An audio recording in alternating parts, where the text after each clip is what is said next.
Hello again, folks. Today we're going to be working on the next section, 12.2. It's not actually entitled Picturing Data. It is, put my glasses on to tell you. It's labeled Frequency Distributions and Statistical Graphs, but this is really the objective, right? Taking data and presenting it as a picture of some sort. Now, here's the order in which I would like to do things. Cover the vocabulary first, get that out of the way. I'll give you an overview diagram, and then we'll do some problems. Today, just out of habit, is the 18th of November, so we're doing section 12.12. I remember I originally had it to start on the 16th, and it is kind of involved, but to me it's more appropriate to just do it all at once. If there are 2 assignments in my lab, right, just work on those 2 assignments, all right, between now and the end. Okay.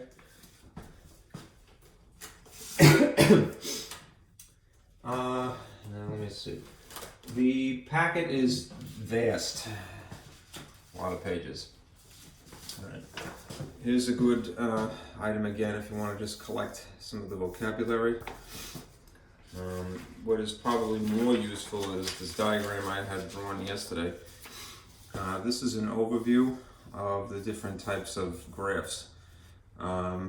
Frequency distribution, which again is the actual title of this section.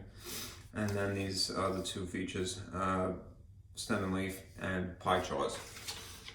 Let's see, some examples. Some of these I stole from an older book I used to have that I like better. We'll do these 3. And these are some other diagrams that I had made that I think make doing the work a little bit easier. I'll show you how to use that when we get to it. Then there are a list of procedures. These 3 are very important to know when you're working with frequency distribution. All right. And there are some more details here, good rules of thumb. Tricks of the trade, if you will. I wrote what is kind of an equation that is useful for this along the bottom. That's for group frequency distributions. Here is a chart you could fill in, so you don't have to just draw it from scratch, you can just print it. Then there's information about histograms and frequency polygons. Right? This is an example of a histogram, the bars grouped, bunched together, and the frequency polygon is drawn over it. You really do need to have drawn a histogram, I would guess, first in order to get a frequency polygon. And again, here are 2 formulas that would be pertinent. Then there's some information about stem and leaf. This is an example of what stem and leaf looks like. I made a simple diagram to help sort of act as scaffolding while you try to do this. This is the example from the book insofar as a pie chart is concerned. What I thought would be appropriate would be trying to make one from scratch. Historically, that's what I had done. And I can't, because of the remoteness of the class, naturally, I can't ask for your input, so at least not immediately. So what I thought I would do is I'll just give you some old data, right, and show you how you would generate Pi Wedges, basically, using this. And that's that, okay? So do print that, and hopefully it'll be sufficient. Let's see. All right. Let me get this out. Jeez, I was hoping not to erase this, but it looks like I'm going to have to. Oh boy. Let me see if I can finagle this without making it fall, as I often do. It's a little too wide. There you go.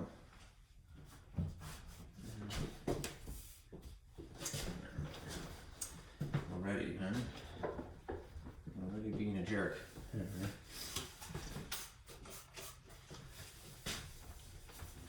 Well, because when they die, they get stickier.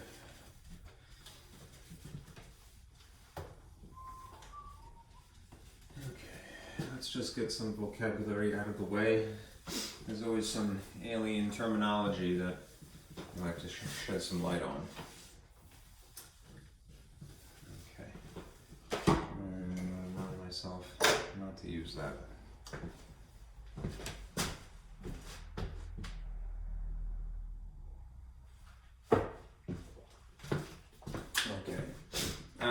Firstly, let's see if this blue is up to snuff here.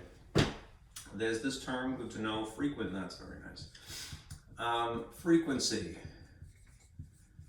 Frequency, let me see if I can just sort of pitch this a little bit better. There we go. Just simply how often something occurs.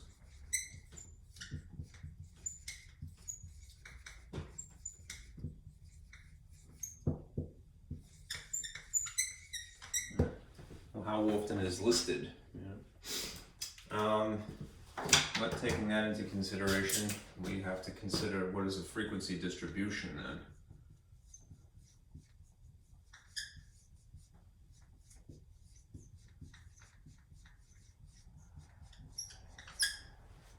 Realistically, it's going to be a table.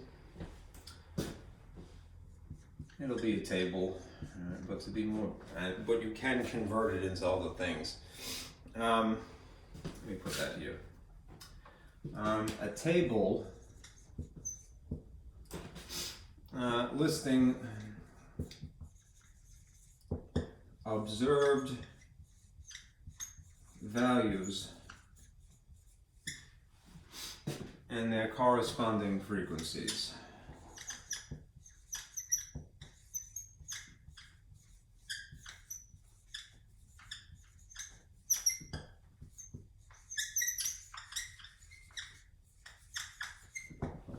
Fade out too much. Very important would be this phrase as well. When dealing with especially histograms, you hear this phrase, class, which in some of the textbooks perhaps you would hear this phrase in place of it, a bin. There's a formula basically, in this case, I had written this down, but it's basically a second class lower limit minus a first class lower limit. You'll understand what that means in a little while, but it's just basically subtraction. If you have the frequency distribution already established and you need to decide what a class size is, you could calculate it this way, right? And it's consistent throughout. If I had any sense I would have put this here, but nonetheless. It's a number used to indicate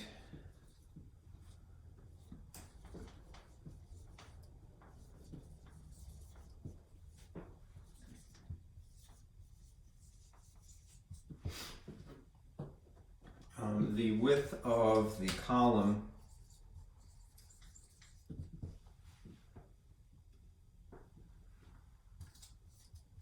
of each section, which appears as a column basically.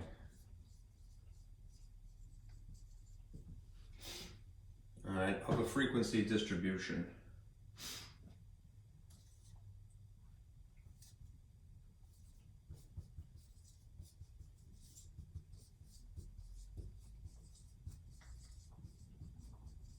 This is really for the sake of histograms.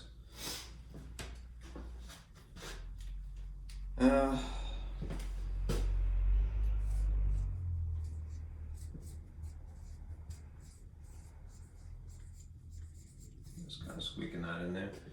All right, two more phrases. Oh, let's see if I can fit this. There's something called a modal class.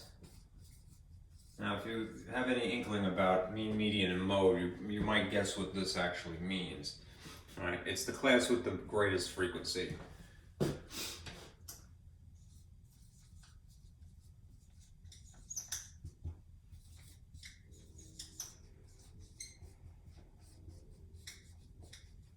was kind of writing in shorthand here because I'm a little stupid and I didn't pay attention to when I was writing. Okay. Then there's a class mark.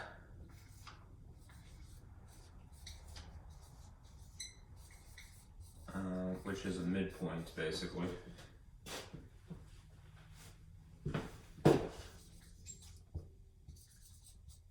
The midpoint of each class,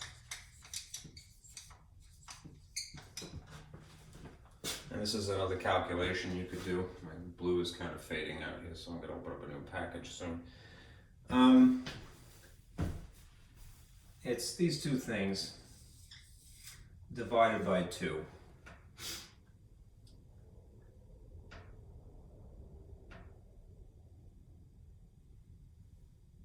Let's just say the first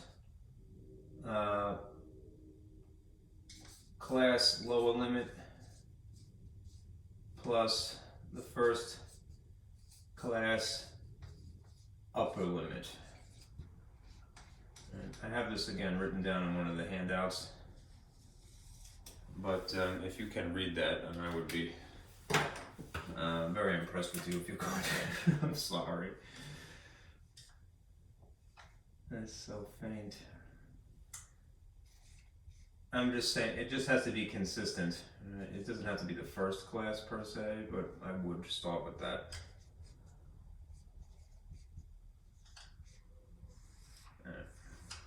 The first class lower limit plus the first class upper limit averaged, so divided by 2. And the last thing is an actual histogram.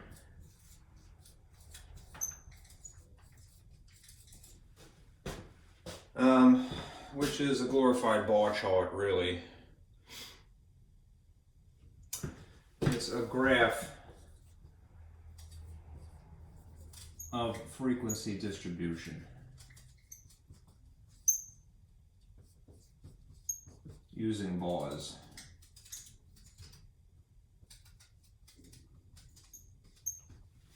Okay, let's see if that's in the frame. Looks like it is. Okay. Let me just give you a couple more pointers here. All right. The class bin size has to be consistent. And what I mean by that is that there's an error in the calculation somehow, or perhaps in the data.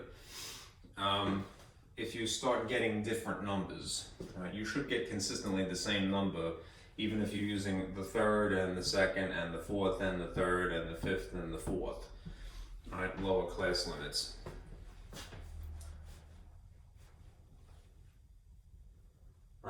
As for the class mark, this number will change. All right. This will be different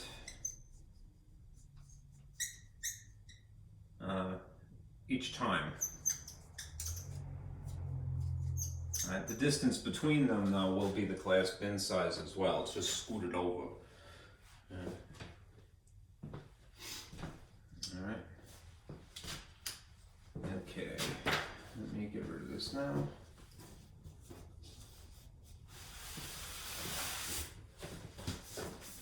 I may need that again later. And make sure that my ledge doesn't fall off here.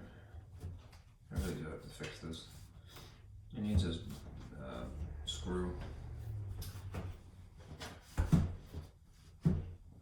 Among other things. Okay.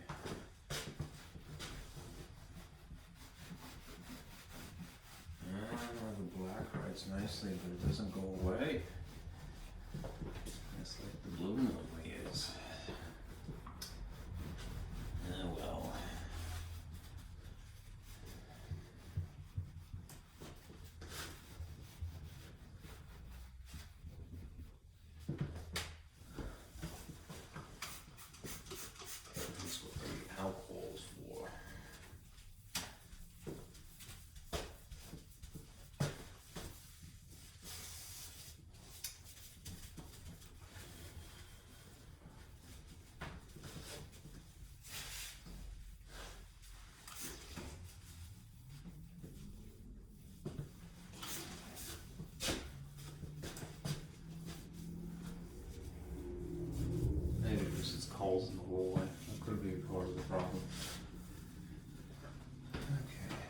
sip of water.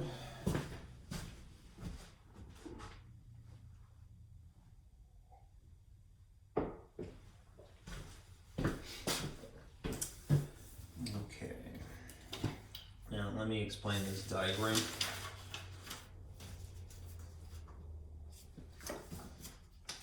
You have this to print, and I don't want to waste too much time, but it's easier for me to talk about it while I'm over here, right, perhaps. So have this, because this is an overview, and I'll explain some of the details now. Right. Basically, this is the flow chart, the train of thought. Right. You have some data, and if it is collected at all, it might show up in what I put adjacent here, which is an array. An array is a rectangular regiment of data points. It's not really organized beyond the fact that it's put into a window, if you will. But what you can do is you can take it and you can translate it into one of several basic statistics diagrams.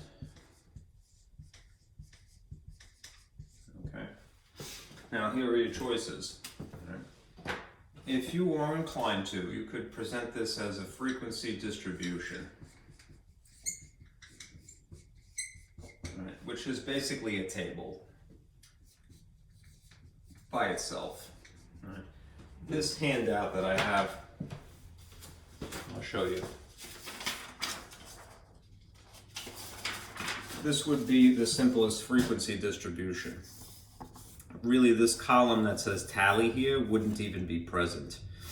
You would just have the category or the classes written here, and you would have the actual numbers here. But when you're reading an array of data, you physically have to count the similar items in it.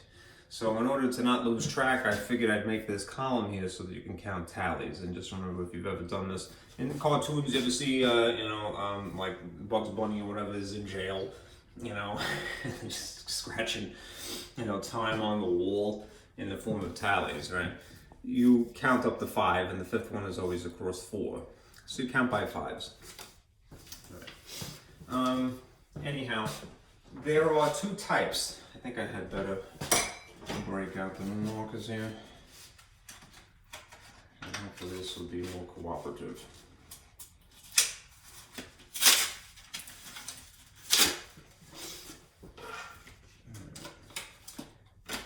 Blue. Right. There are 2 types that you'll see for frequency distribution. There's the type that is categorical.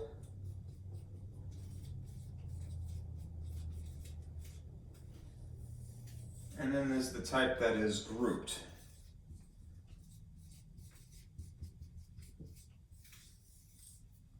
The type that are categorical are inherently non-numerical. They are not a number to begin with. Right? They're a category. Like vitamins is the example that I have to show you later. All right? These, if you write them in into a bar, into some kind of a diagram, this would be a simple bar graph. Right? And it would be gapped. There would be spaces between the bars. They wouldn't be bunched up together. A grouped frequency distribution is the type that you would transform into a histogram. And these are not gapped, ever.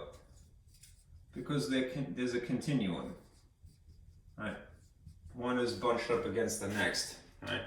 They form sort of like, if you look at it from the side, it's sort of the profile of a person's hand. A lot of times it looks, it's staggered. Right. A histogram is something that you could then transform into a frequency polygon.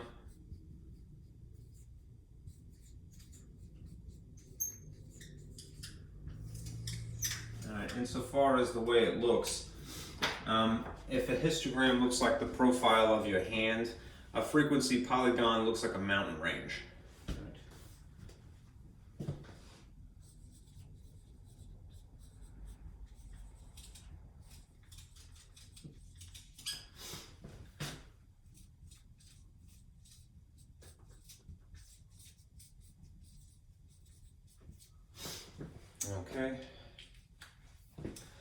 in theory, though you're not really expected to.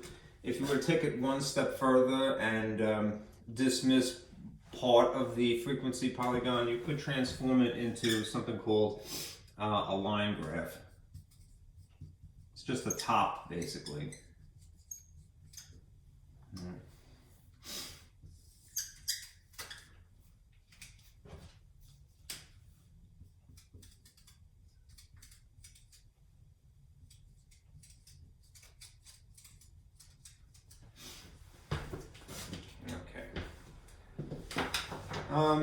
Let's see. Now, alternatively, one thing you could do is construct a stem and leaf diagram.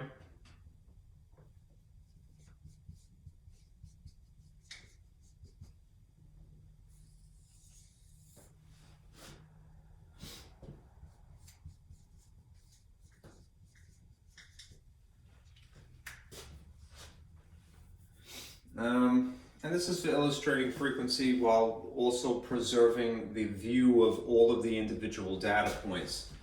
Right. This does not obscure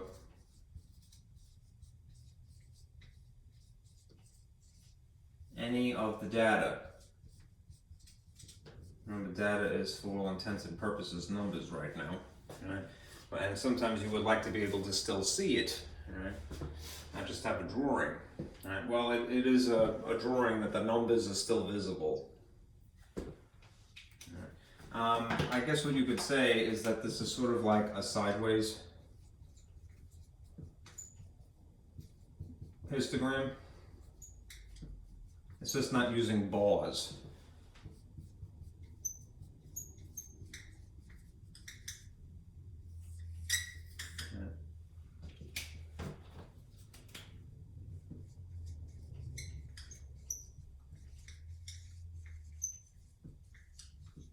Okay, and then the last type that you can use, at least insofar as this book is concerned, are pie charts. It's sad because to me, like, I would have started with that because I think people like to make pie charts, right? You could either use Excel or you could do it by hand, but it's very simple, really. It's very formulaic, and I would say the most human. Pie charts are something. This is basically comparing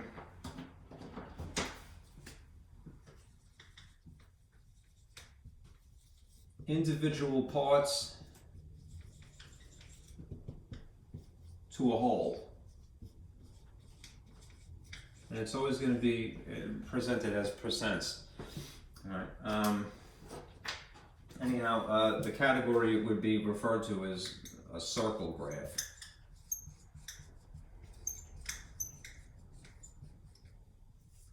I'm going to somewhat ironically encapsulate it with a rectangle. The whole is a maximum of 100%. That's intuitive, right? Each of the parts is some portion of that, some smaller percent, right? And if it's a pie, it's just wedges, you know, of varying degree. Okay. I would say, although the frequency distributions and the histogram information will be the most important insofar as this chapter of statistics is concerned, but all right, I'm going to try to walk you through each of these. All right. And to do that, I have these three examples.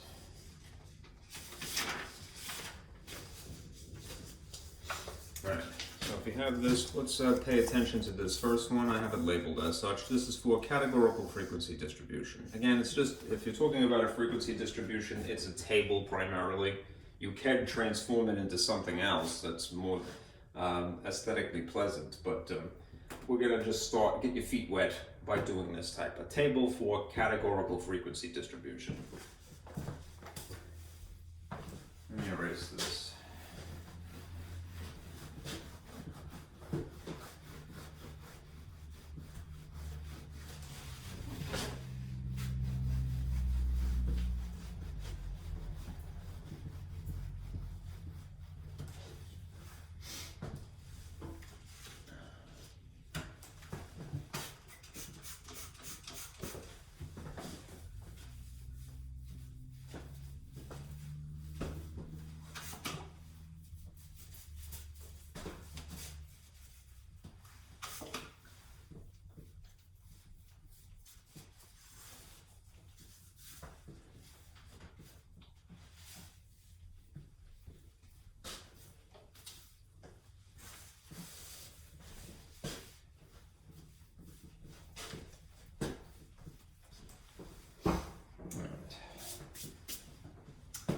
I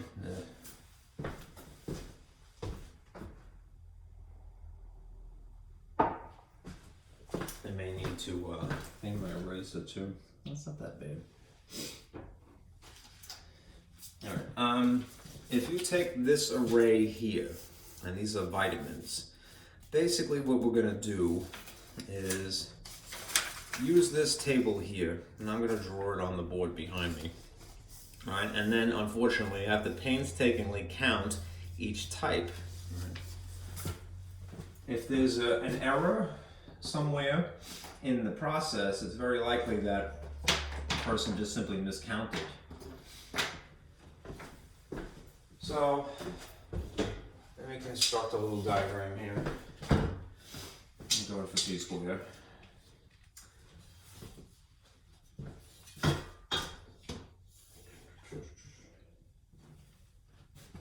Let me try to limit myself to a certain amount of board space, so I don't have to do this more than once.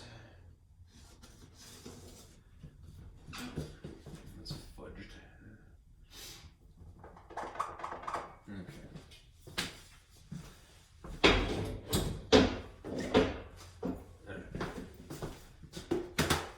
Again, normally when you, if you were going to do this by hand, or what you would see in a book, it would just be a T diagram. You know? Let's see if I can pitch this a little bit better. There we go.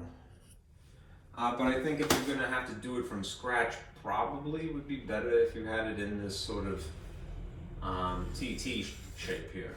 You know, so that there's three headings. All right. What's most important is the category heading and the actual count. Right? So the Hindu Arabic numeral.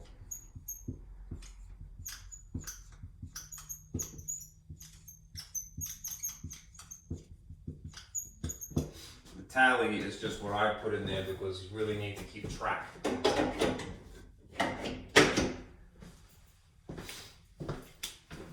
gonna put that in red just because it's not the kind of thing that they would have in a book. All right, now, human because I have to read this. This is again this one. A health food store recorded the type of vitamin pills 35 customers purchased during a one-day sale. Construct a categorical frequency distribution for the data. All right, here's your array. And if you just stare at this and go through it, you can establish what the categories are. The categories are individual vitamins, right? So nothing fancy. There's going to be vitamin A, we'll just call it A, all right? And vitamin B, and C, and D, and E. I may have to get a sweater because I'm really getting cold here. There's multiple B vitamins, right? B1, B2, B12, what have you. But for the sake of simplicity, let's just say there are 5 here. All right, that's what's in the array anyhow. All right. As you're going through the array, this is physically what you do, as silly as it may seem. All right. You start with logically A. There's A. I'm pointing at it sideways. And you go run your eyes across the first row here. 1. All right. And you go, okay, there's 1 tally there. Hey, Mr. Tallyman, tally me banana. Like Harry Belafonte. All right. All right. And then you go, okay, read this row. 2. And you go, 2nd tally. There we go. Oh boy, we're rolling now. And then you go to the 3rd one. You go, 3. I won't bother you with the rest of this, but I'll do it for the first one. And then you go to the 4th row. 4. Oh God, 5. And so then when you get to the 5th one, you go, how about that? Tally. All right, 1 more row. 1 more. There you go. 6. All right. That's insane, right? But you have to do that if you're going to actually arrive at a number, right? I wish I knew how to draw straight lines. But then you have your tallies, and you translate. You go, all right, well, it's 6 then. All right. If you continue in this process, not to drive you crazy, here's what would happen. It's kind of fun. You get into it while you're doing it yourself, honestly. All right. If you were looking for vitamin B, what you would see is just another 5 of that type. And C is the most, which kind of makes sense because that's I would have to argue, of all vitamins, what's the most famous? C, right? How come? I think because of piracy. Scurvy dog, right? You ever hear about that, right? I don't know a pirate movie you've ever seen, or you darn scurvy dog, all right? A scurvy person is a person who has a vitamin C deficiency, right? That's where that epithet comes from as well, limey, right? Let's see, 1, 2, 3, 4, 5, and then there's another one if I'm in jail now. 1, 2, then you have 12 in that case. D is 3, and looks like E is 9. 1, 2, 3, 4, 5, 6, 7, 8, 9. And so you would just translate it into the standard Arabic, Indo-Arabic numeral that we know and love and which is practical. All right. And having done that, all right, you can confirm, if you add these, that there were 35 people who were surveyed here. All right. Or at least recorded, perhaps unbeknownst to them. Unbeknownst to them, but beknownst to us. All right. There you have your 35 customers. Okay. All right. Now getting into categorical frequency distribution. Let me just highlight some points here. Well, there's another table in here for this purpose. Well, you can print a second one, really. All right. Let's start with this information. All right. If you have a highlighter, it might be good to just underscore some of this information. All right. The classes that we establish later on are going to be the same width. The classes should not overlap, and each piece of data should belong to only one class. In addition, it is often suggested that a frequency distribution should be constructed with between 5 to 12 classes. All right. Let me read the problem now. It will be smaller for me.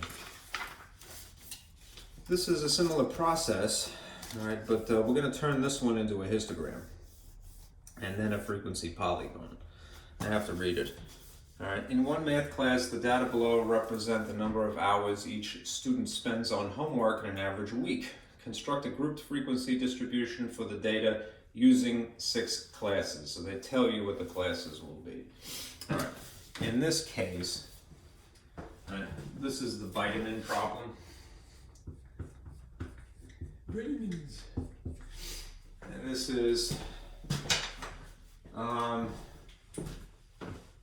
going to be a similar process to begin with, but it's hours of study problem.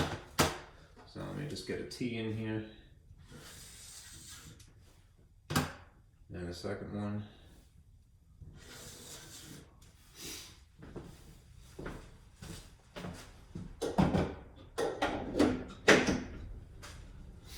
And in this case, rather than use the word category, we'll call it a class. Right? Okay. And the frequency. Right. I'm going to put it here to be a little bit more official. Right. I'm still in the process, because I have to read this information from an array, I'm still going to employ a tally. That's really the best way to do it. Okay. Now, this part is a little bit more tricky. All right. To establish the classes, I mean, they told us that they want 6. So I'm going to make 6 rows here. When we do this, we have to decide, well, how wide they are. 6. If you physically stare at this array, try to establish what the minimum and the maximum are. Just looking at this, this rectangular regiment of numbers, it would appear that the low end is 1, that's the minimum, and the maximum appears to be coincidentally just right underneath it. That's a convenience, right? 18. 18 hours of study a week. Impressive students, perhaps. I know for sure, you know. So, if you have, and I'll erase this for the sake of space, this part of it. If you have, and this is hours of study,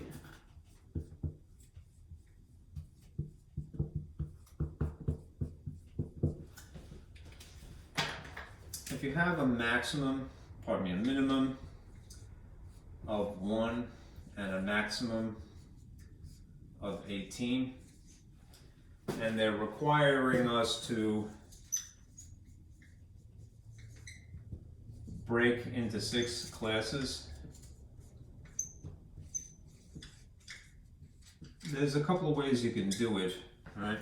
You could try to start with 0 instead if you like. I attempted to, and to me it was not really helping me. You could try to exceed this number to something that's divisible by 6. If it isn't, like if it was 17 hypothetically, you could go to 18 because it divides nicely with 6. But it just so happens that 18 and 6 divide rather well, all right? So 18 is divisible by 6. That means that each class is going to be 3 wide, 3 numbers wide, all right? What does that mean? It means that you're going to start with 1, and you're going to include 1, 2, and 3, right? I'm kind of leaving a little space here because the actual class I'm going to write a little bit further in. All right, but I want to show you what this incorporates. All right. It incorporates 1, 2, and 3, 4, 5, and 6, 7, 8, and 9, 10, 11, and 12, 13, 14, and 15, and then because I'm running out of space here, 16, 17, and 18. All right, and we fit all of the data into those 6 classes. Now, it was handy for them to, well, I should say it was nice for them to go, well, you should do 6.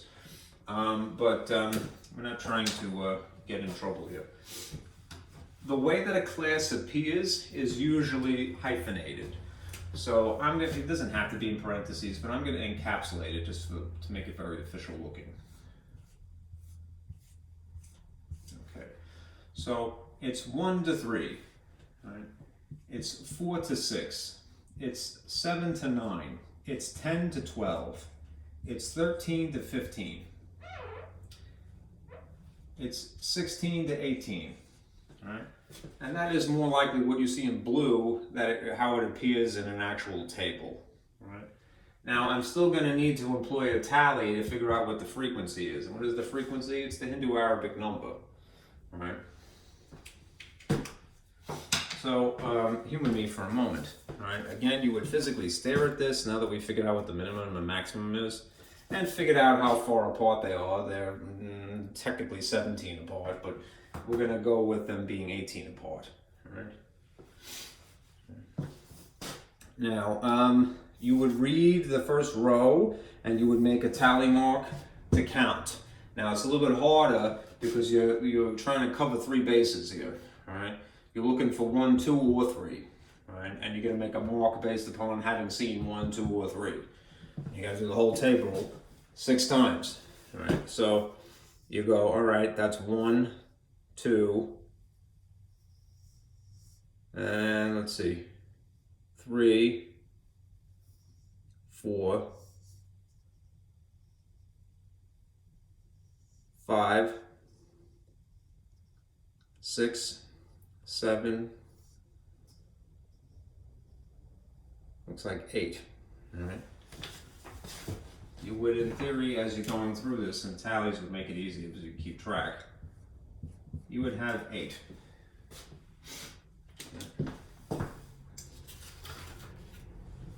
I must have missed 2 because it is actually 10.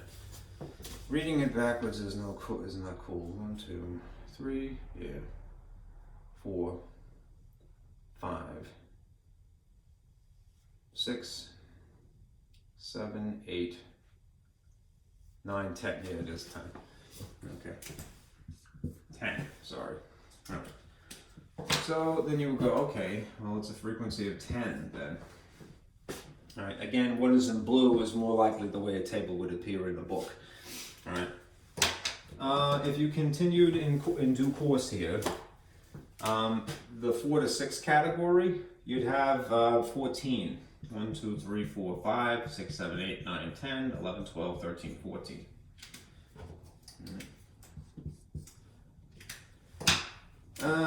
The 7 to 9 category would have 10. Again, 1, 2, 3, 4, 5, 6, 7, 8, 9, 10. The 10 to 12 is 6. 1, 2, 3, 4, 5, 6.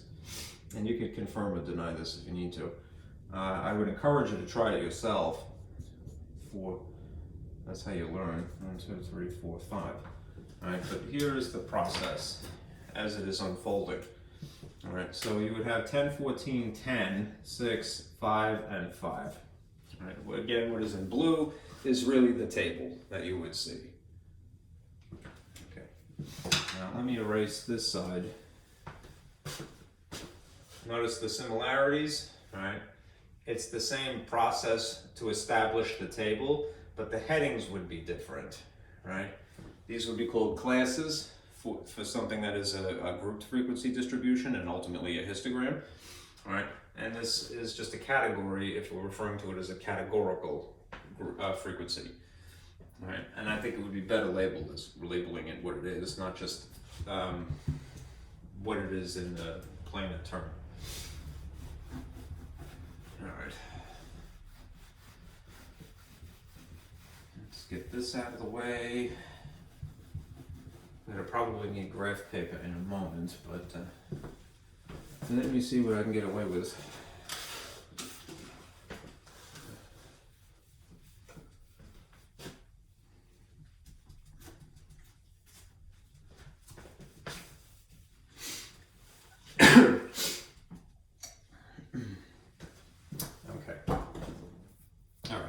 What I want to do before we do the stem and leaf diagram is take this information and now translate it into a histogram and then ultimately into a frequency polygon, because that is the train of thought.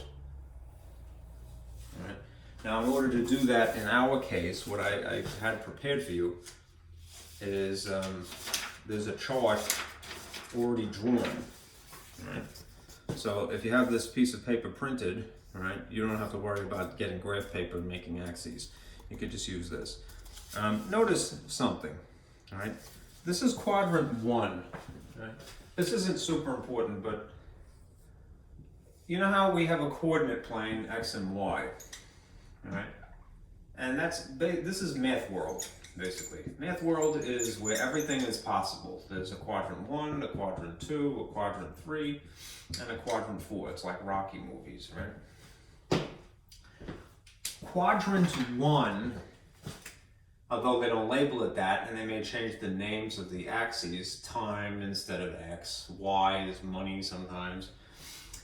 It's really this realm, all right, that statistics takes place. And maybe at most, quadrant 1 and 2. It's usually 1. Whenever you've seen a word problem in a chart on a standardized test like the SATs, I would bet anything that it was probably quadrant 1 that they drew, right? At least most of the time.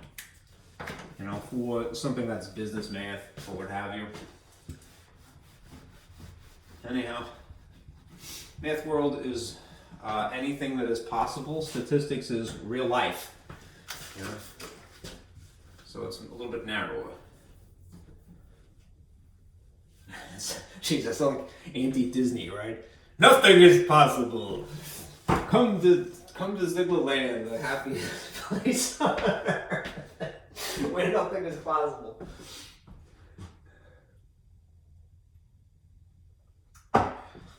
That'll get you fired, little buddy. Yeah, truly. You gotta be much more merry. All right. enough messing around. Let me pick up this sort of graph paper that I have makeshift here, and I'll try to employ it in tandem with what we have established. That's a mouthful. All right. So that worked out pretty well. Let me get some axes up here. I got a drawer gun, and I'll try to be mindful. If you had to draw a graph from scratch, all right, the vertical axis can be a little bit troublesome. You want it to be at least as tall as the maximum. So if the maximum in this case was 18, all right, without going into some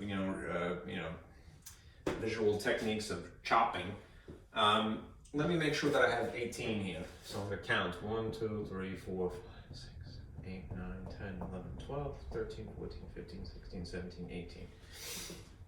Okay. All right.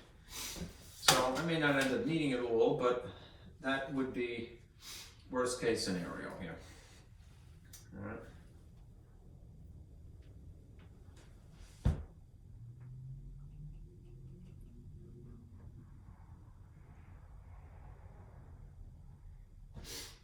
You know what? I'm thinking about this not quite right.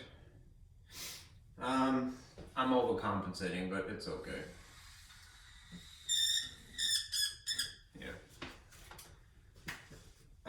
In this case, the horizontal axis, I need to make sure that there is enough space to accommodate 6 categories. And while I'm at it, one thing I should do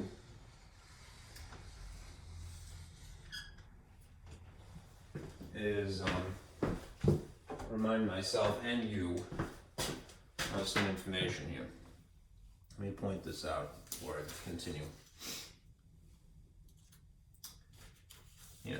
On this diagram, the description that I swiped from our book, if you have a highlighter, let me point to it. There it is. There you go. Okay. For a histogram, which is what we're making here, if you read this sentence, I gotta find it unfortunately, right here. Where my fingers are. The horizontal scale. All right. The horizontal scale need not start at 0, right? Right. And the calibrations of the horizontal and vertical scales do not have to be the same. The vertical scale must start at 0 though, right? It may be necessary to break the vertical scale as was done in an example that was in the book to accommodate large frequencies, all right? It isn't going to be necessary. I'm not going to go up to 18 because 18 is part of one of the categories here. I'm thinking about it backwards. Anyhow, just for the sake of space, let me erase this. And now I'll try to chop up the horizontal axis here. All right. This is a measure of frequency, up and down, right? And this is 0 here for frequency. And what is running along the horizontal axis are the classes. Right. Now we broke it up into 6. Hopefully I could fit this. I really should have chopped this up. 1, 2, 3, 5, 6, 7, 8, 9, 10, 11, 12, 13, 14, 15, 16, 17, 18. Let's go with that. All right. I'm going to scoot it over just one space here. From here to here, this is 1, 2, 3, right? 4, 5, 6, 7, 8, 9, 10, 11, 12, 13, 14, 15, 16, 17, 18. Right? When I get to the frequency polygon, you're going to need just a little extra space. Right? Anyhow, I'm going to input the what you calls it here, the classes in the little groups as I have them here. It's sort of like a heading here, but it's technically on the bottom. So the 1 to 3 category, class would be a better phrase. 4 to 6, 7 to 9, 10 to 12, 13 to 15, and 16 to 18 classes. All right.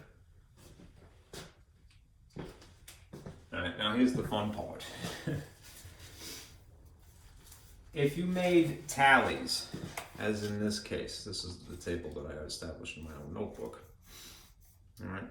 What you're going to do if you're going to physically draw, what you calls it, a histogram.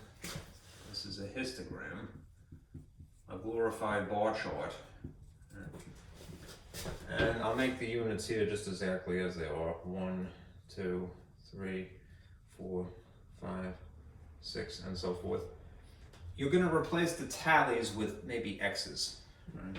You don't have to, you could use something else, but it makes it kind of fun. 12, 13, 14, 15, 16. It didn't really need to be 18 on the vertical scale. It needed to be more or less 18 this way, but even then, that's kind of arbitrary. The height, notice that the scale is different here. I'm using one block this way, just because I'm drawing on graph paper rather than using the printout that I had prepared for you. I made accommodations when I drew this. All right, it's not really important. Okay. But if you do it on graph paper, this is how you might go about the process. The scale here is increments of 1. The scale here is really groups of 3. All right. I made it 3 blocks wide, but it really didn't need to be. Anyhow, that's 1, all the way across. If I'm going to take this tally or this number and translate it into a height, all right, I'm going to make, let's just say X's instead of tally marks now, all right, and they'll be 1 block tall. So I'll do it here. X is 1, 2, 3, 4, 5, 6, 7, 8, 9, 10. Then for 4 to 6 categories, a little bit longer, I do 14. 1, 2, 3, 4, 5, 6, 7, 8, 9, 10, 11, 12, 13, 14. Then the 7 to 9 is 10 again. 1, 2, 3, 4, 5, 6, 7, 8, 9, 10. And already you can see it's coming into resolution. It has something of the profile of a hand, right? 10 to 12 is 6. 1, 2, 3, 4, 5, 6. And the last 2 are 5 each, right? Hours of 13 to 15, 5 people. Hours of 16 to 18, an additional 5 people. All right. Now, again, if you're physically doing this by hand, and most likely you would be doing with a calculator or some software, but what you can do is now draw bars that cover the heights here. I'm going to go a little bit wider, right? The width of the column, right? Like this. That's the maximum here, and the maximum here, and here, and there, and then adjacent is the same thing. And now, just draw them down to the horizontal axis, like this.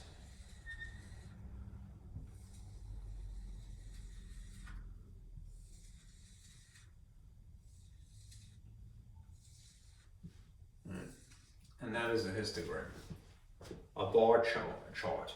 Notice that they are not gapped. They should not be gapped. Categories can be gapped, all right? And it's just a regular bar graph, all right? But a histogram, there's a continuum, all right? One is butted up against the next category, okay? If you're going to draw a polygon, a frequency polygon, right? If you already have this established, right? The histogram already established, what you would do is basically put a dot at the tippy top of each one of these. Now, I want to explain one other thing before I continue, all right? if you have to employ some kind of a calculation in this process, it might be this calculation, which is to figure out the class mark, right? This class width could be gleaned from doing this calculation. The lower limit of the first, this is the lower limit of the first class, and this is the lower limit of the second class, right? If you take the second lower limit and minus the first lower limit, it's 4 minus 1, right? 4 minus 1 is 3. That's the class width. Right. If you did the same thing, but you did these two, 7 minus 4, you'd still get 3. If you did these two, it would be 10 minus 7, it'd still be 3. The class width should be consistent throughout the diagram, right? If, on the other hand, you're looking for the class mark, right, which is the middle of each of these classes, right, you could just infer that just by staring at the picture. What's halfway between 1 and 3? 2. But if you wanted to perform a calculation to certify it, maybe you didn't have a diagram, you just had the data to work with, it is this process. It's the lower limit of the class, doesn't have to be the first, technically, but added to the upper limit of the same class, and then averaged, so divided by 2. All right. If you did 1 plus 3, 1 plus 3 divided by 2, that's 4 divided by 2 is the class mark, the midpoint. So at 2, you would have that point. You don't have to use the midpoint in order to establish a frequency polygon, but it makes it nicer, I think. You would need to know the midpoint of this one. Halfway between 4 and 6 is logically 5, right? But if you did 4 plus 6 instead, you'd have 10 divided by 2, and you would have that location for 5. All right. If you did these two, 7 plus 9, all right, you'd get 16. What's 16 divided by 2? You'd have the location of the class mark as 8. All right. You could keep doing that calculation. This is 8. All right. This is 11. All right. Or you could figure it out for the first one. We figured it out. It was 2 for the class mark here. That's the location of 2. And then add the class width to it. What's 2 plus 3? 5 would be the next one. What is 5 plus 3? 8 would be the next one. That's 8. What's 8 plus 3? 11. That's the next one. All right, midpoint. That's another way to do it. Anyhow, you need these points to draw a frequency polygon. Right? And if you don't have an actual drawing yet, you would have to calculate them potentially. What they suggest you do, and this is good advice, is this. Read this point here. Right? When constructing a frequency polygon, always put in 2 additional classes. Right? That's one here, beyond, and one before it. I'm going to get this out of the way just to simplify my life here. And I'll erase some of this. Buff really hard, it comes off. An extra class that doesn't exist over here, right? And an extra class that doesn't really exist over here, right? Use the middle of that as a 0. Use the middle of that as a 0. All right? And then you draw, connect the dots, like a placement, activity when you were a kid at the diner. All right? So it's getting kind of messy. So what I'll do is I'll erase a little bit of this.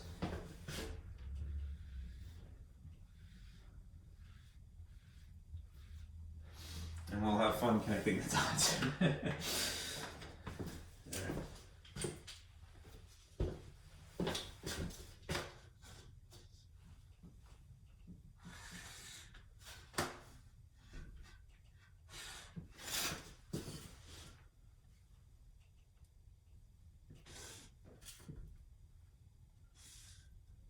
That's one's a little messed up.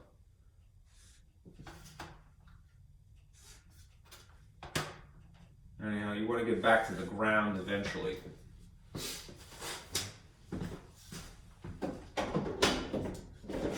And that extra category here, extra class at the front, and then the second one, extra class at the back here, would allow you to do that, right? To get back to zero, right? Basically, this red line is the frequency polygon. So I should erase that.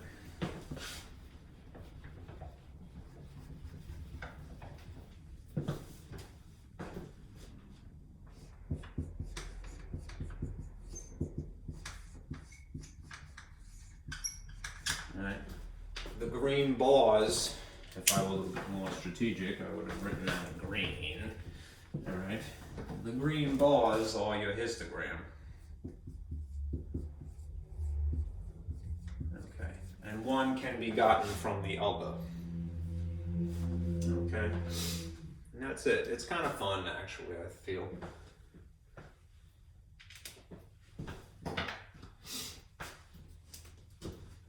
That's 0 vertically.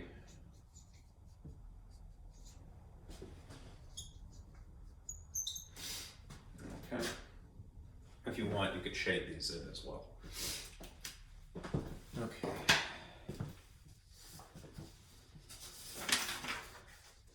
Now, let's talk about stem and leaf diagrams.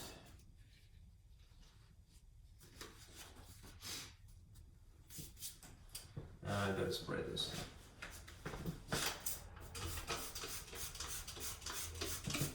I need a napkin here.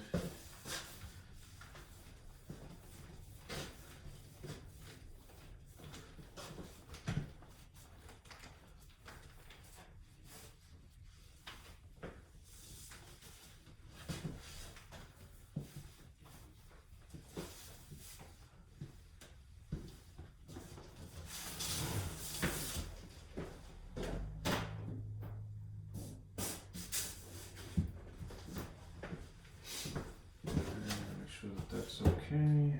Looks like it's on target. Good. Right, please.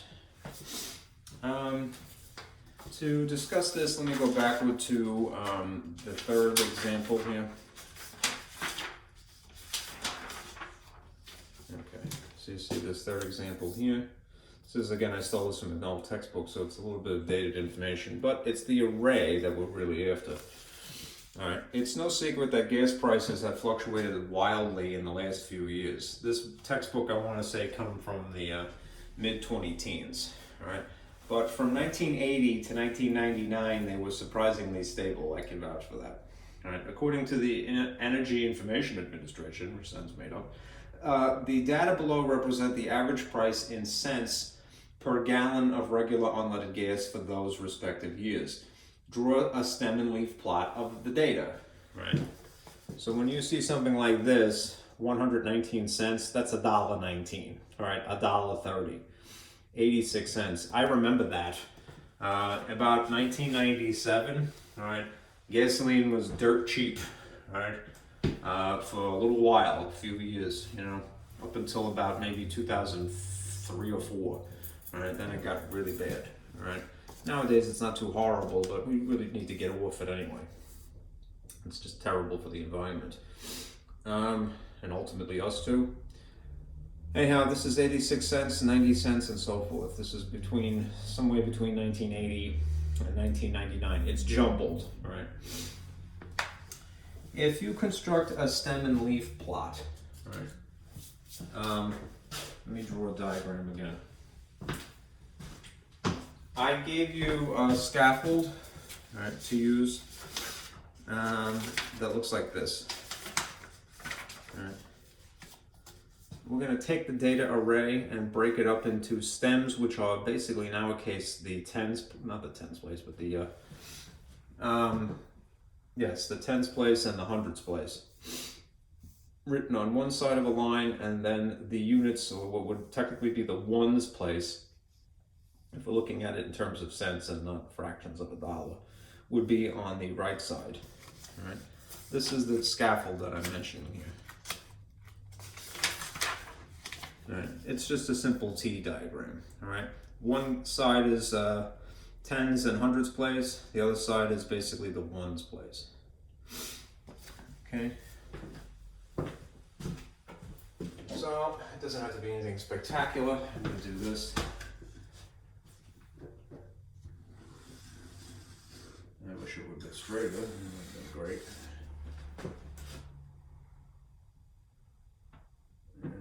Great. I don't know why I can't hold anything steady. There you go.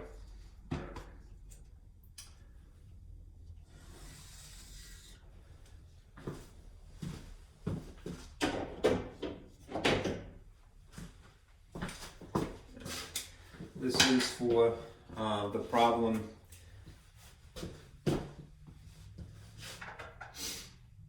average price in cents for a gallon of gas between 1980 and 1999. It's not in order, it's just jumbled. Okay. When you stare at it, right, if you didn't have any other instruction but you know what I'm telling you, that you're going to break it up into two pieces. If you had to decide for yourself, all right, well, how am I going to break this up? Again, if you look at the array, all right, look for the minimum, all right, and then look for the maximum. All right, so you see that the minimum is 86, it seems. All right, the maximum is 131, and in between you have the other categories that are 90, 100, 100 in the teens, all right, 100 in the 20s, and this one example is 100 in the 30s. Break it up that way. All right. This is going to be the units column, if you will. All right, which is realistically the ones place. All right, in this case, these are the leaves. Right. And these will be the tens or the hundreds technically. All right, these are the stems. All right. You are basically establishing categories here. They're just not calling it that. So we have something that is the 80s. We have some stuff that is the 90s. We have something that is in the 100 aughts, if you will. We have something in the 110s, 100 teens, if you like, 120s. And we have some stuff in the 130s, just one thing really, all right? No one would bother writing what you see on this side of the squiggle. Right? But I would do this myself if I'm trying to establish the categories. We're just not calling them categories. All right. So if we have some numbers that are in this range, all right, let's just make it 88 here. That's a stem. All right. 9. And then it goes to double digit because the next number after 9, of course. 10, 11, 12, and 13. And then if you want to be a really good sport, you can sort of like try to chop this up into sort of a ledger grid here. It's overkill and you're not really responsible to do that, but it might make it a little bit easier. I think I've said this before. If I ever become master of the universe, on the first day, all right, I'm going to say, all right, everybody gets aluminum clothing. It's the future, right? And on day number 2, everybody gets graph paper. Why? Because graph paper is great if you're trying to perform some kind of calculations or think sort of neatly. You know, they give kids a paper like this when they're in grammar school, right? And they go, "Here, kid, learn how to draw your letters correctly." But they don't give them graph paper when they teach them math, and they really should. All right. Sorry. It's whining because that was a terrible joke. All right. Anyhow, as you go through the array again, what you will do is scan left to right, presumably, and look for the things that are in the 80s, right? It's basically the class that is the 80s. You might say the category that is the 80s. There's only one thing. So it's just 86. So you will go 6, all right? When you get to 90, there are two things that fit into that category. All right, there's 90 and then there's 90 again, and then that's it. So you might say, well, do I have to write it more than once? Yes, all right, because it is a recurrence of data, all right? And this is still illustrating frequency.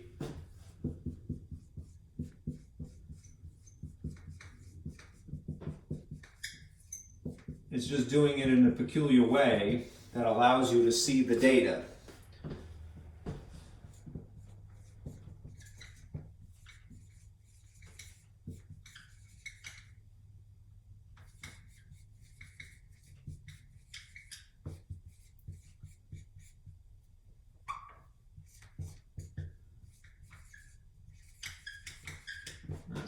Getting towards the end of its life. All right. Of the hundreds, things that fit into the hundreds category. All right. Again, this is limited. Scan left to right and go, is anything in the 100? Well, there's 1, so I'm going to use a 0. All right. Let me just check down here. Anything else that fits in there?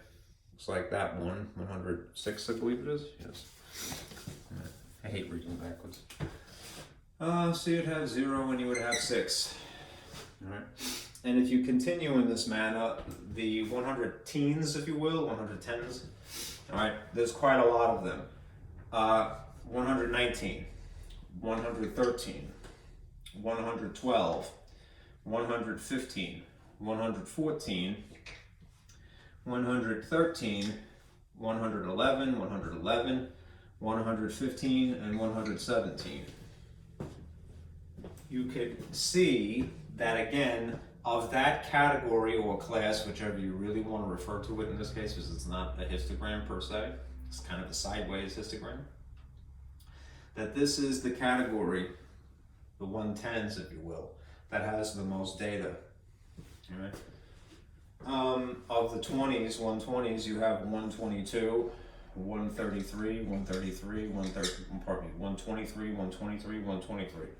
And then the only thing in the 130s category is 131. Right. So again, you're not going to really draw bars here, but this is kind of like a sideways histogram, right? If you think about it. Right. It's just the profile, instead of being oriented like this, is oriented like this. Right. And it does allow you to see, again, where is the most data? It's in the 110s. That's where the price range really was for that span of time, mostly. Between 1980 and 1999, mostly gasoline, a gallon of gas in the United States was in the 1 teens in terms of cents, right? $1 point, 10, to $1.19. Not too bad, right?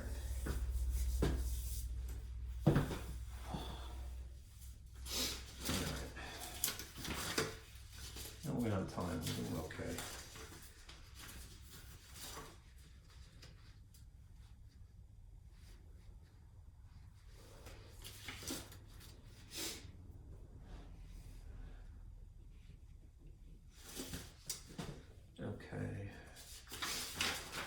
All right, now as far as the pie chart is concerned, all right, you can read the example that, again, I'm just assuming that a person may or may not watch this video. I would be flattered, certainly, if you did. It's meant to help you. But if you just simply printed out the packet and tried to reason it through yourself, you certainly could. All right. Here's some information pertaining to the pie graphs. Here's an example, at least the way the textbook seems to the extent to be interested in it. All right. What's really important is what you see here. To determine the number of respondents in the category, we multiply the percentage of each category by the total number of people surveyed. So if you're talking about 800 people and you have a percentage, as long as you have your percentage written in the style of a decimal, you can multiply. So total number of people in this survey times that percentage will give you the number of people for each of the categories. I think it would be more interesting, right, to sort of walk you through my own version of this. All right, so I'm going to show you this. When I'm in person, teaching in person, I usually start with this to kind of get people jazzed about the subject. So, humor me, and I'll show you what I mean.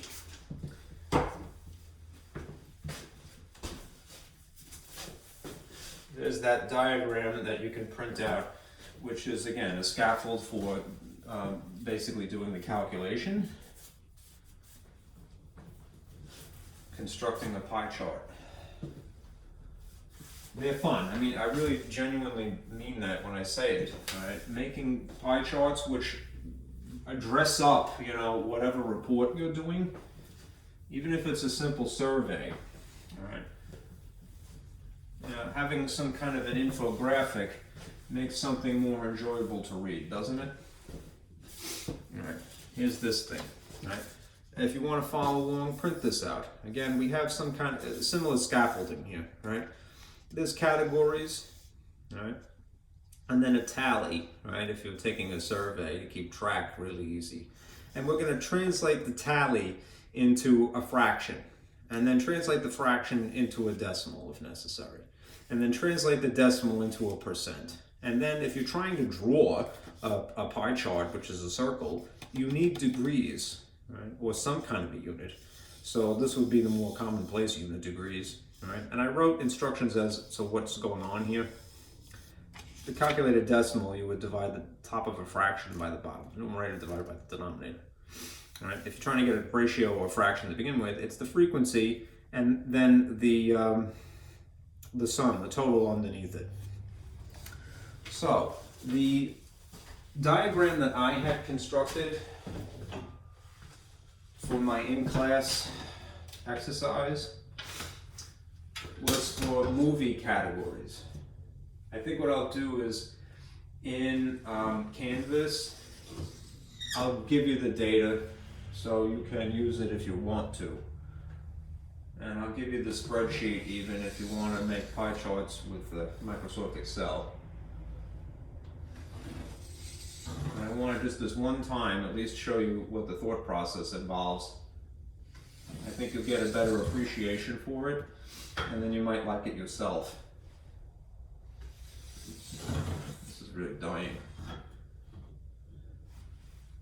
This is probably sufficient. But let me just throw in one over here just in case.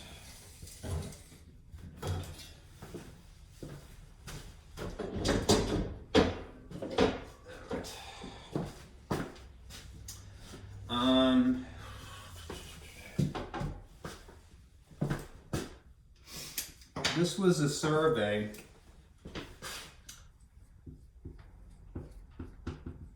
of favorite genre of film. And I established these categories. They didn't have to be these per se, but hear me out. Here's my logic.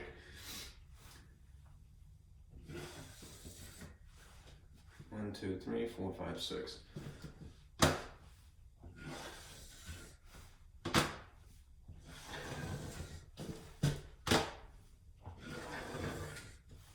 One, two, three, four, five, six. Right. This survey will be translated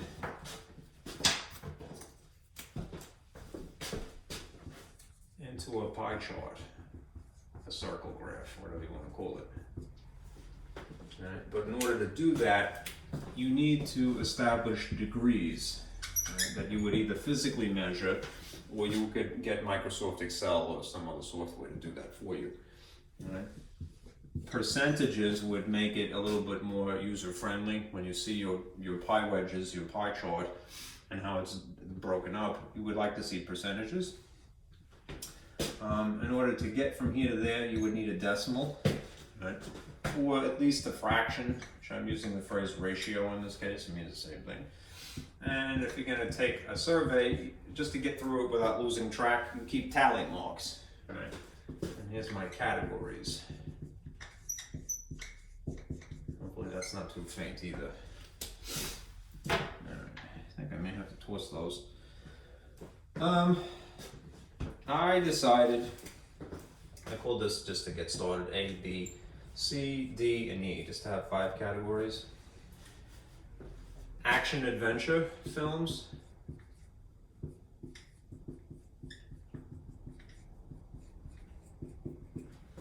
Let's see. Sci-fi, fantasy.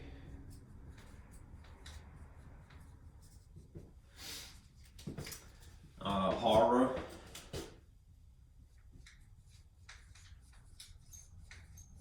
Or thriller.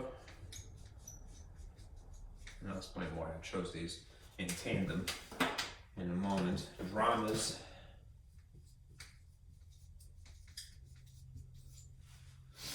And then comedies. Just self-explanatory, right? Now, for the sake of simplicity, I doubled up on certain things. Action adventure films, I personally classified as being explosions and, things like that, bank heists, I forget exactly how I wrote it. Bank heists and cop movies, stuff like that. James Bond kind of film, I guess technically would be, Indiana Jones would be like an adventure film,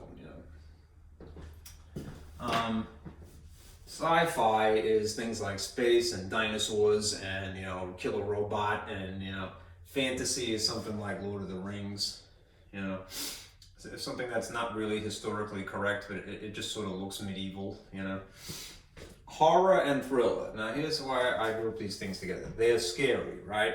A horror film tends to be gory, like a slasher film is bloody, all right? But a thriller is something that's scary more in a psychological way. I still group them together because, again, they're about frightening you, all right? For the thriller, weirdly, right? But one is more visual than the other, right? As Alfred Hitchcock once said, it's not what you see, it's what you don't see that's actually scary. That's what a thriller is, psychological thriller. Dramas are sad movies that may be autobiographical, that might be biographical somehow. They take artistic license, I'm sure, to a degree. And comedies are things that are funny, of course. To my surprise, here's how the data worked out, all right? When I asked my class in, I think it was 2017, was the last time I did this, maybe. Or no, you know what? I did this last semester too, but the data that I had saved was from 2017. 3 people, all right, were this is what they favored, this category, action adventure. All right, and again, 3 people in terms of sci-fi. All right, if you're distinguishing a action adventure from sci-fi, this is not based in reality. This is presumably somehow based in reality. It was just 3 and 3. All right, horror, on the other hand, that was the category. I didn't expect that. Oh yeah, I like horror films, all right? I guess that's fun, that's like a popcorn-eating movie, you go to the theater, all right? Maybe you're not paying attention while you're there. Or maybe you're, hiding under the seat, who knows? What else? Don't you miss those days when you could? Dramas, just 2 people. And of comedies, 4 people. All right, now there's a couple of things, I didn't put this as categories here, but I would write total here just to do yourself a favor to prove a point as well. All right, from this little bit of information, you can fill out the rest of this diagram. All right, Right? The tally again is just making those marks to keep track while you're, having votes. To form the ratio, right? The ratio is frequency over the total, basically. So if the frequency here is 3, let's figure out what the total is. 3 plus 3 is 6, 6 plus 4 is 10, and 10 plus another 10 is 20, all right? So this is literally in the style of a fraction, 3 out of 20. And this would be another 3 out of 20. And this would be 8 out of 20. And this would be 2 out of 20. And this would be 4 out of 20. It was nice that it ended up with a round number like this. You could, in theory, take a survey of any amount of people, but it is to your advantage if it's a nice round number, because you won't get a repeating decimal in theory, all right? And then you won't have to round. If you're trying to measure this by hand, you want to avoid repeating decimals. You want as close to a terminating decimal or a whole number as possible. When you convert from a fraction to a decimal, it's really just the numerator divided by the denominator. The top divided by the bottom. That's 3 divided by 20. All right? You can just punch that into your calculator and that will give you a value. I'm going to cheat right now because I don't have a calculator handy. And I'm just going to upgrade these to something over 100. 20 times 5 is 100. So what's 3 times 5? 15. So this is really 0.15. 15 hundredths. Right? 3/20ths. Again, I'm going to just upgrade this to 100 because I don't have a calculator handy. So 3 times 5 is still 15, right? 0.15. 8 out of 20. Times 5 is 40, 0.40. 2 times 2, times 5 is 10, 0.10, and 4 out of 100 times 5 is 20, 0.20, right? If you're converting your decimal to a percentage, and you could in theory convert these immediately because I wrote them as a ratio of 100, if it's 15 out of 100, it's 15%, right? All of these could easily be upgraded to from a fraction to a percentage immediately. But if you had some other decimal that wouldn't make it so easy in the process, right? And you had a repeater, and you didn't go through this like I had, you just use your calculator, you would simply multiply by 100, right? And that moves the decimal point twice in this direction towards the right. So 1, 2, and then you have 15%, 15%, 40%, 10%, and 20%. Now I'm getting a little ahead of myself. Let's check these totals here. You don't have to do this, but they should, they would verify that this is all correct, all right? 3 plus 3 is 6. 6 plus 8 is 14. 14 plus 2 is 16. 16 plus the last 4 is 20 out of 20, which is 1 whole. Very good. If you added up these decimals, all right, 5 and 5 is 0, carry the 1. 1 and 1 is 2 and 3, 7, 8, another 10, and you'd have 1.00. Well, as well, all right, the calculations are good. If you add up the percentages, what is the maximum percentage? It should be 100, but 15 and 15 is 30, 30 and 40 is 70, 70 and 10 is 80, 80 plus 10 is, 80 plus 20 is 100%. This is correct, all right? Now we get to the degrees, all right? It's probably easiest to take the decimal and just multiply by 360, all right? And that will directly translate your decimal value into a number of degrees, which is what you would measure if you were doing this by hand. So 15.15 rather times 360 will give you 54 degrees, right? And you'll have that twice, right? 40 times 360 would give you 144.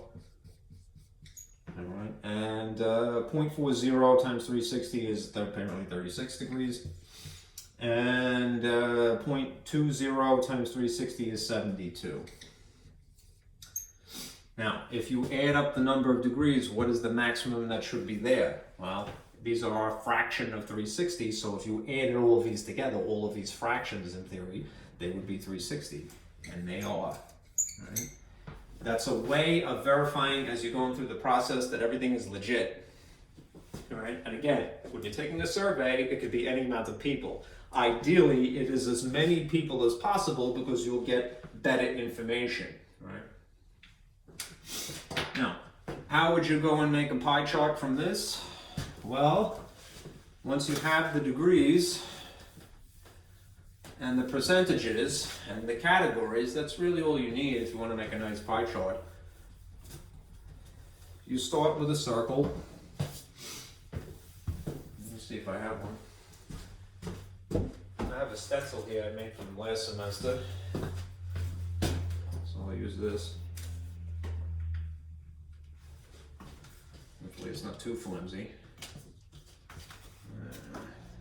Yeah, I even labeled it, look, stencil. It's stupid. Makes me happy. Here's a circle, right? It would be good to know where the center is. I'm going to approximate here. If I was smart, what I would do is draw a, if I'm doing this freehand, draw a rectangle or something around it, a square, and then I can find the center more precisely. Alright. But if this is a normally you would do this with what? A compass in the process, if you're doing it by hand. In order to get through this, you need the center and you need a radius. Alright? And then, although I wouldn't expect you to do this really, you would get a protractor, right? And then systematically measure out those degrees. 54 is too short.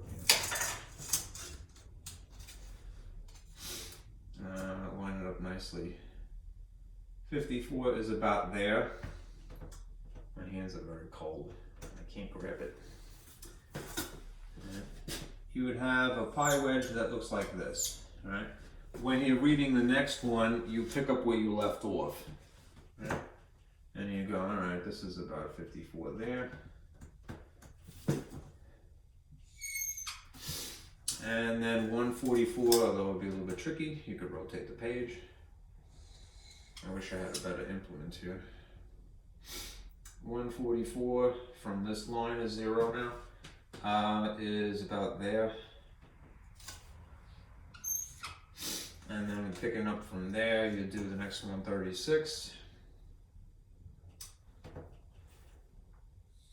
and if I measured correctly, when you get to the last one, that is already 72, so I probably didn't do it great, but let me just check.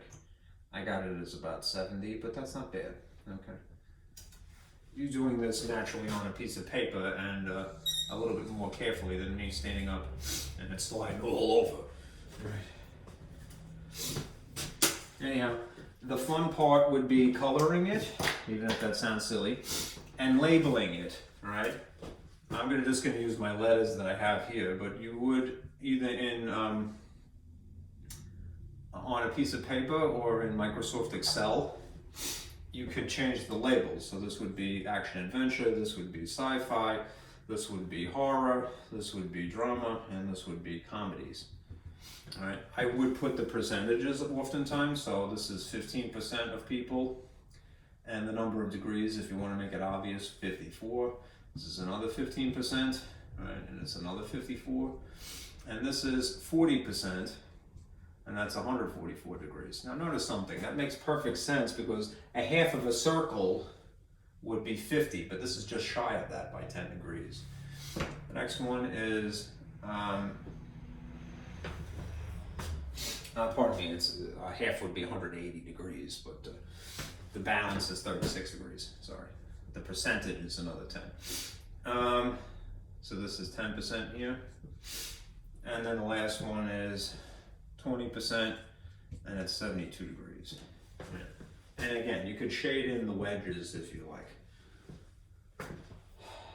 You're not really responsible for doing that, but it's kind of the fun part of statistics, making diagrams like that, and I don't know why the software, pardon me, the textbook didn't think so. Maybe I'm just belaboring a point. Anyhow, that is it. All right, for section 12.2. Again, I would print out especially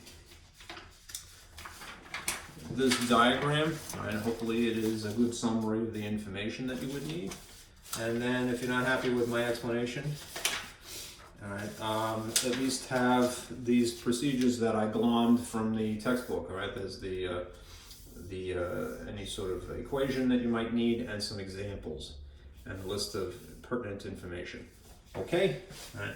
Try to work on 12.2 between now and next week, and that's it. All right, be careful out there.